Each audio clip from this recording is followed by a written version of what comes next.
Friends, આજની આ recipe માટે તો ઘરમાં ઝઘડો થઈ ગયો, કેમ કે આજે મેં મૂળાની ભાજીનું શાક જે રીતે નોર્મલ બનાવીએ છીએ તે રીતે બિલકુલ નહોતું બનાવ્યું. થોડી અલગ રીત અને અલગ ટ્રીકથી બનાવ્યું હતું, જેના કારણે શાક ઓછું પડી ગયું અને તેના લીધે ઘરમાં ઝઘડો થઈ ગયો. એટલું ટેસ્ટી અને ચટાકેદાર આ શાક બનાવ્યું હતું. તો ચાલો તમે પણ જોઈ લો કે આ મૂળાની ભાજીની રેસીપી કેટલી ટેસ્ટી બનીને રેડી થાય છે. જય માતાજી friends, welcome back to Vaghela's ખાના ખજાના. આજની આ રેસીપી તમને પસંદ આવે અને તમે હજુ સુધી ચેનલને સબસ્ક્રાઈબ ના કરી હોય તો કરી લેજો. લાઈક, કોમેન્ટ, શેર જરૂરથી કરજો. તો મેં અહીંયા 500 ગ્રામ મૂળાને એકદમ સારી રીતે ધોઈ સાફ કરી અને કટ કરી લીધા છે. જાડી દાંડીનો ઉપયોગ બિલકુલ નથી કરવાનો, પૂરી દાંડીનો ઉપયોગ કરવાનો છે અને તેનો વ્હાઈટ જે પાર્ટ આવે તેનો પણ ઉપયોગ કર્યો છે. તેને પણ એકદમ પાતળી સ્લાઇસમાં કટ કરી લીધો છે.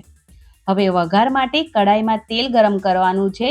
તો અહીંયા મેં 7 થી 8 ચમચી જેટલું સિંગ તેલનો ઉપયોગ કર્યો છે. તેલનું પ્રમાણ થોડું વધારે રાખવાનું. તેલ એકદમ સારી રીતે ગરમ થઈ જાય એટલે તેની અંદર અડધી ચમચી રાઈ અને જીરું એડ કરી દીધા છે. બંને એકદમ સરસ ક્રેકલ થઈ જાય એટલે અડધી ચમચી જેટલી હિંગ એડ કરી છે. હવે એકદમ સારી રીતે મિક્સ કર્યા પછી ગેસની ફ્લેમ એકદમ સ્લો કરી દીધા પછી મેં અહીંયા ઘરે બનાવી લસણની પેસ્ટ એડ કરી છે. તો અહીંયા મેં થોડું વધારે પ્રમાણમાં લસણ લઈ ખારણીમાં ખાંડી લીધું અને તેની અંદર થોડું કાશ્મીરી લાલ મરચું અને 1.5 ચમચી જેટલું તીખું લાલ મરચું એડ કરી અને આ રીતે પેસ્ટ બનાવીને રેડી કરી છે. આ રીતે પેસ્ટ બનાવીને રેડી કરીશું અને આ શાકમાં એડ કરીશું તો તેનો ટેસ્ટ બમણો થઈ જાય છે. હવે ટેસ્ટ પ્રમાણે મીઠું એડ કરી દીધું છે. 1 ચમચી જેટલો ધાણા જીરું પાવડર એડ કર્યો છે અને અડધી ચમચી જેટલો હળદર પાવડર એડ કર્યો છે. બસ મસાલામાં આટલા જ મસાલા આપણે એડ કરવાના છે. હવે મસાલાને એકદમ સારી રીતે મિક્સ કરી દેવાના છે અને ખાસ ધ્યાન રાખવું કે ગેસની ફ્લેમ એકદમ સ્લો રાખવી જેથી જે મસાલા છે એ બળી ન જાય. હવે તેના માટે 1 થી 2 ચમચી જેટલું આપણે પાણી એડ કરવાનું છે જેથી મસાલા બળી ન જાય. હવે પાછું તેને મિક્સ કરતા જવાનું છે અને તેલ છૂટું ના પડે ત્યાં સુધી તેને આ રીતે સતત ચલાવતા રહીશું અને કૂક કરી લઈશું જેથી મસાલા એકદમ સારી રીતે કૂક પણ થઈ જાય. અને આ રીતે પહેલાં મસાલા શેકી અને પછી મૂળાની ભાજી આપણે એડ કરીશું તો આ જે શાકનો ટેસ્ટ છે એ ખૂબ સરસ એવો આવે છે. તો આ વાતનું ખાસ ધ્યાન રાખવાનું કે પહેલાં આ રીતે એકદમ સારી રીતે બધા જ મસાલાને કૂક કરી લેવાના છે. આ એક ટ્રીક છે.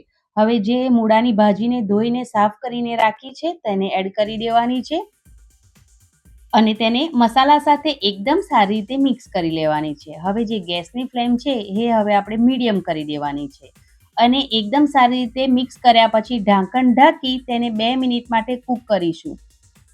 2 મિનિટમાં જ જે મૂળાની ભાજીનું પાણી છે એ નીકળવાનું ચાલુ થઈ જશે. તો આપણે પાણીનો ઉપયોગ કરવાની જરૂર નહીં પડે મૂળાની ભાજીને બાફવા માટે.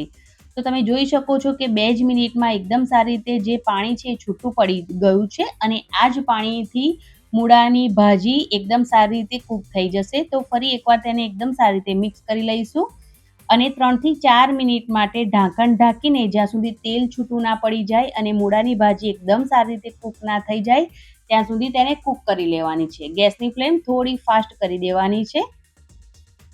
હવે 4 મિનિટ જેટલો ટાઈમ થઈ ગયો છે અને તમે જોઈ શકો છો ઢાંકણ ખોલીને કે જે તેલ છે એ છૂટું પડી ગયું છે અને મૂળાની ભાજી પણ એકદમ સારી રીતે કૂક થઈ ગઈ છે.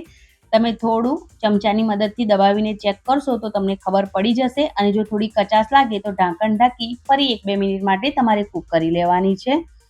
હવે આપણે તેની અંદર એડ કરીશું બેસન. તો મેં અહીંયા 3 થી 4 ચમચી જેટલું બેસન એડ કર્યું છે.